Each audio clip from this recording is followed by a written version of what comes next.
Welcome to our channel.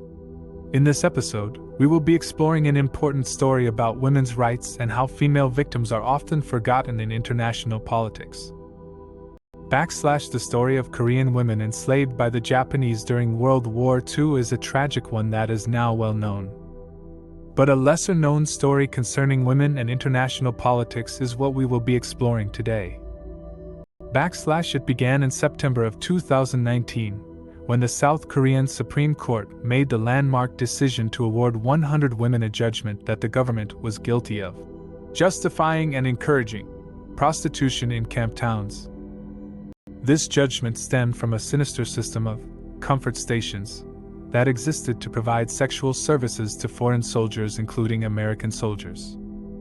This controversial program largely went unnoticed throughout the 1980s and 1990s, but was exposed by South Korean sociologist Kim Gwok in the 2000s. Her research relied upon military records that the South Korean government had sealed to prevent the knowledge from becoming public. Many of the women involved in this horrifying system were teenagers that were kidnapped and forced into sexual servitude. Others were deceived or tricked into it, viewing it as a way to earn American dollars and support their families. Once their suffering had become public knowledge, the South Korean government suppressed reports of the abuse and erased the evidence. This isn't an uncommon occurrence in global politics, as women are often seen as a natural resource to be exploited in service of political and economic goals, rather than as people in their own right. This is what's known as the NPC mentality, which sees women as non-player characters in a video game used as objects to be acted upon, rather than as fellow players. This has been evidenced time and time again by governments across the world, with the United States being no exception.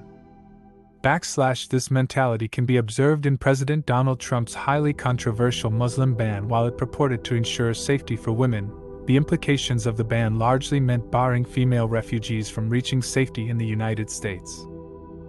Similarly, French politicians have often argued that bans on the burkini are meant to protect women from oppressive religious rules, yet many Muslim women argue that these very bans are oppressive themselves. It seems that for the sake of political objectives, female victims are often overlooked and their voices unheard. This was exactly the case in the South Korean comfort stations and stands as a dire warning sign for the future of women's rights worldwide. We must use our platforms to elevate the voices of female victims and ensure that no woman or person is ever reduced to being an NPC in international politics. So let's join together and make sure that every person is treated with the respect, dignity, and recognition that they deserve.